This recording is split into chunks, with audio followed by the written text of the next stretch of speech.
مصطفیٰ کا کلمہ پڑھ لیا ہے، اگر آقا کریم کا کلمہ پڑھ لیا ہے تو یاد رکھنا میرے عزیزوں، مصیبتیں سامنا کریں گی، آزمائشیں بھی سامنے آئیں گی۔ اے مصطفیٰ کا امتی، اے کلمہ پڑھنے والوں سنو، اگر تم پہ یہ مصیبتیں آ جائیں تو آہو بقا نہیں کرنا بلکہ اللہ کا شکر ادا کرنا۔ قوم کی وہ پختہ خیالی نہ رہی، برق طبعی نہ رہی، شعلہ مقالی نہ رہی، رہ گیا رسم ازاں روح بلالی نہ رہی، فلسفہ رہ گیا تلقین غزالی نہ رہی، مسجدیں مرثیاں خواہیں کہ نمازی نہ رہے، یعنی وہ صاحب اوصاف حجازی نہ رہے۔ شاعر مشرق نے کہا تھا طریق مصطفیٰ کو چھوڑنا ہے وجہ بربادی، اسی سے قوم دنیا میں ہوئی بے اقتدار اپنی، ہمیں کرنی ہے شہنشاہ بطحا کی رضا جوئی، وہ اپنے ہو گئے تو رحمت پروردگار اپنی۔ حضرت ایوب علیہ السلام اللہ کے جلیل القدر پیغمبر، وہ ایوب علیہ السلام جن کا نام لینے سے انسان کے ذہن کے اندر ایک بات بیٹھ جاتی ہے کہ صبر ایوب، اللہ اکبر۔ حضرت ایوب کے نام سے صبر اس قدر جڑا ہوا ہے کہ انسان جب حضرت ایوب کا نام لیتا ہے تو صبر بھی یاد آتا ہے۔ میرے عزیزوں، حضرت ایوب نے صبر کی وہ اعلیٰ مثال قائم کی ہے۔ اللہ اکبر، ذرا غور کریں، ایک بات ذہن نشین کرتے جائیں کہ اللہ جب مرتبے بلند دیتا ہے، اللہ جب عروج عطا فرماتا ہے تو اللہ رب العزت آزمائش بھی بڑی لیتا ہے۔ قرآن کہتا ہے احسب الناس ان یترکوا ان یقولوا آمنا وهم لا یفتنون، کیا لوگ یہ گمان کرتے ہیں وہ صرف اتنی بات پر چھوڑ دیے جائیں گے، وہ کہیں گے ایمان لے آئے، وهم لا یفتنون، اور انہیں آزمایا نہیں جائے گا۔ وَلَنَبْلُوَنَّكُمْ بِشَيْءٍ مِّنَ الْخَوْفِ وَالْجُوعِ وَنَقْصٍ مِّنَ الْأَمْوَالِ وَالْأَنفُسِ وَالثَّمَرَاتِ، اور تمہیں آزمایا جائے گا کبھی اولاد کے ذریعے، کبھی اللہ اکبر تمہارے ہونٹوں پہ پیاس کی شدت لا کر کے، کبھی بھوک کے ذریعے تمہیں آزمایا جائے گا، کبھی تمہارے مال کے ذریعے تمہیں آزمایا جائے گا۔ اللہ فرماتا ہے وَبَشِّرِ الصَّابِرِينَ، اور خوشخبری سنا دو صبر والوں کو۔ معزز سامعین اکرام، ذرا غور کریں، آج انسان کے سر میں درد ہونے لگے تو آہو بقا کرنے لگتا ہے، انسان کے اوپر ذرا مصیبتیں آ جائیں رب کی ناشکری کے الفاظ کہنے شروع ہو جاتا ہے۔ میرے پیارے ذرا غور کریں، وہ رب جس نے ہمیں 20 سالہ کی زندگی اللہ اکبر عطا فرما دی ہے، اور اللہ اکبر ہم پہ کوئی مصیبت نہ آئی، اگر ہمیں چند لمحوں کے لیے وہ آزمائے تو ہم اس کی بارگاہ میں ناشکری کے جملے کہنے لگ جاتے ہیں، ہم اس کی بارگاہ میں اللہ اکبر ناشکری کے الفاظ بولنے لگ جاتے ہیں۔ اے میرے پیارے ذرا غور کر، اگر مصطفیٰ کا کلمہ پڑھ لیا ہے، اگر آقا کریم کا کلمہ پڑھ لیا ہے تو یاد رکھنا میرے عزیزوں، مصیبتیں سامنا کریں گی، آزمائشیں بھی سامنے آئیں گی۔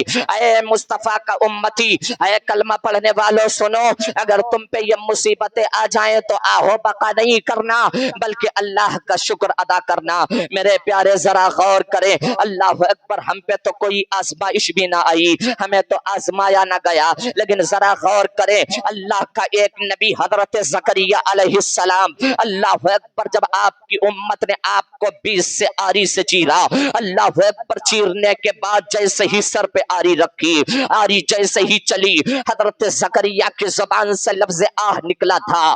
رب نے ارشاد فرمایا تھا اے زکریا سن لے، دوبارہ تیری زبان سے لفظ آہ نہ نکل جائے، اگر دوبارہ تیری زبان سے لفظ آہ نکل گیا تو تیرا نام میرے نیک بندوں کی لسٹ سے خارج ہو جائے گا۔ اللہ اکبر، ذرا غور کرے، صرف زبان سے لفظ آہ نکلی تھی۔ آج ہم پہ کوئی مصیبت آ جائے، ہم اس کی بارگاہ میں ناشکری کے جملے کہنے لگتے ہیں، پھر ہم یہ سمجھتے ہیں کہ صرف جمعے کی 2 رکعات سے ہمیں جنت مل جائے گی، ہم یہ سمجھتے ہیں جمعے کے دن 2 رکعات نماز پڑھ لیں جنت ہماری ہو گئی ہے۔ اے میرے پیارے ذرا غور کر، جنت ملنا اتنا آسان نہیں ہے، اگر جنت ملنا اتنا آسان ہوتا تو بلال کبھی اپنے جسم پہ کوڑے نہ کھاتا، اگر جنت ملنا اتنی آسان ہوتا تو کبھی اللہ اکبر حضرت زنیرہ کی آنکھیں نہ نکالی جاتی، اگر جنت ملنا اتنا آسان ہوتا تو کبھی میدان کربلا میں 72 کو شہید ہونے کی ضرورت نہیں تھی، اگر جنت ملنا اتنا آسان ہوتا تو یاد رکھنا میرے پیارے، میرے نبی کے چچا حضرت امیر حمزہ کا سینہ چاک کر کے کلیجہ نہ چبایا جاتا، لیکن جنت ملنا اتنا آسان نہیں ہے۔ میرے سرکار فرماتے ہیں اے میرے امتیوں سنو سنو، رب سے جب دعاؤں میں سوال کیا کرو تو اسی دعا میں جنت کا بھی سوال کر دیا کرو. اگر جنت ملنا اتنا ہی آسان ہوتا تو مصطفیٰ جان رحمت اپنی 63 سالہ زندگی میں کبھی اپنی امت کے لیے رب حبلی کی صداؤں کو نہ بلند کرتا. میرے سرکار جانتے تھے جنت ملنا اتنا آسان نہیں ہے. اے میرے پیارے, اگر مصیبتیں آ جائیں تو یہاں تو دنیا کے اندر صبر کر کے دکھا دے, اللہ تیرے گناہوں پہ پردہ ڈال کر کے تجھے جنت کے اندر داخل فرما دے گا. ذرا غور کر اللہ کے پیغمبر حضرت ایوب کی داستان کو.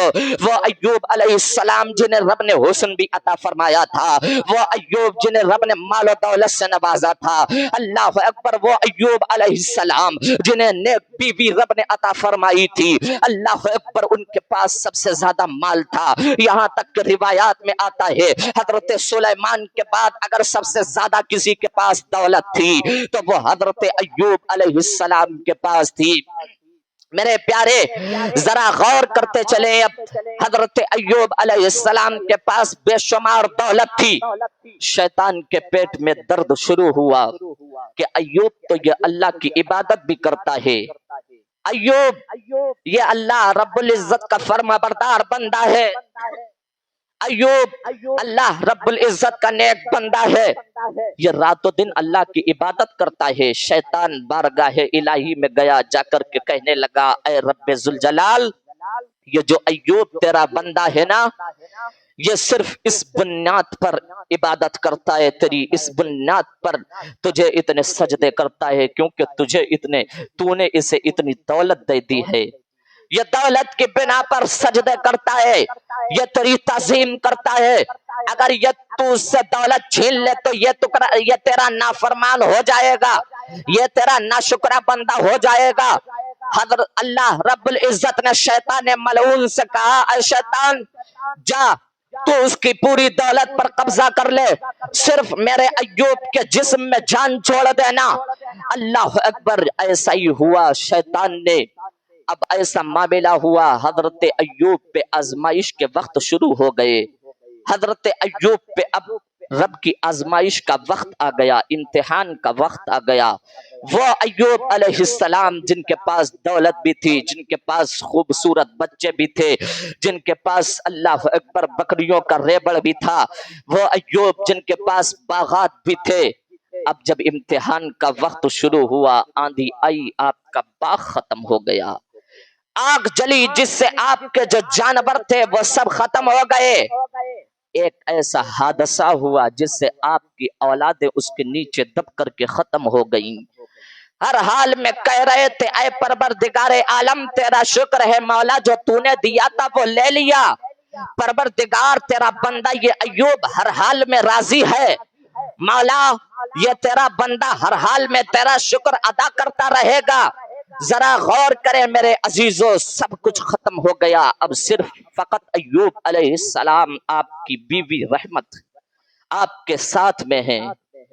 ایک ایسا وقت آیا کہ حضرت ایوب کے جسم کے اندر ایک ایسی بیماری نے جنم لیا.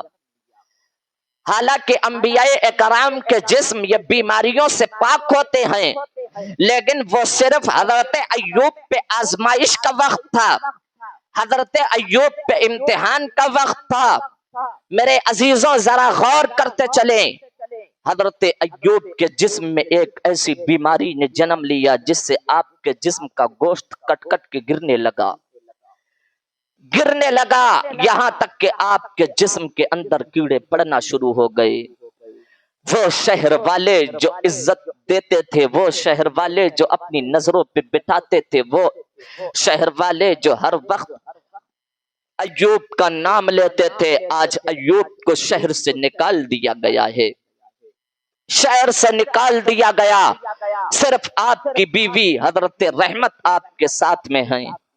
جب شہر سے نکالا گیا, 1 سال نہیں, 2 سال نہیں, بلکہ ایک مدت تک حضرت ایوب بیماری میں مبتلا رہے, لیکن کبھی آپ کے زبان پہ ناشکری کا جملہ نہیں آیا, کبھی آپ کی زبان پہ غلط الفاظ نہیں آئے. حضرت ایوب علیہ السلام پھر ایک وقت ایسا آیا جب امتحان مکمل ہو گیا, حضرت ایوب علیہ السلام نے ہاتھوں کو اٹھایا, کہا مولا میں بیمار ہوں، بیماری نے گھیر لیا ہے، پروردگار تو رحم کرنے والا ہے۔ یہ جملے جب حضرت ایوب نے کہے، اللہ نے حضرت ایوب کی دعا قبول فرمائی۔ آواز قدرت آتی ہے، ایوب اپنی ایڑی کو زمین پر مار دے۔ جب حضرت ایوب نے اپنی ایڑی کو زمین پر مارا، ایک چشمہ نکلا۔ رب نے فرمایا، اے میرے پیارے ایوب، اب اسی چشمے کے اندر نہا لے۔ حضرت ایوب جب اس چشمے کے اندر نہائے، اللہ رب العزت نے پہلے سے اچھا جسم انہیں عطا فرما دیا۔ اللہ رب العزت نے انہیں پہلے سے زیادہ خوبصورتی عطا فرمائی۔ اب صبر، اب امتحان مکمل ہو گیا، آزمائش مکمل ہو گئی۔ اللہ کا پیغمبر آزمائش میں پاس ہو گیا، امتحان میں کامیاب ہو گیا۔ حضرت ایوب علیہ السلام کے پاس پھر وہی باغات، پھر وہی اولادیں، پھر وہی بکریوں کا ریوڑ۔ اللہ نے جو دیا تھا اس سے کئی گنا زیادہ عطا فرما دیا۔ اور قرآن کے اندر رب نے بیان فرما دیا، یہ میرے ایوب کی داستان ہے، اور میرے ایوب نے اس طریقے سے صبر کیا ہے۔ اس سے ہمیں یہ فکریہ اور یہ نظر ملتی ہے کہ اگر امت محمدیہ کا کوئی فرد اگر مصیبتوں میں صبر کرے تو اللہ رب العزت پہلے سے زیادہ اسے بلندی عطا فرما دے گا۔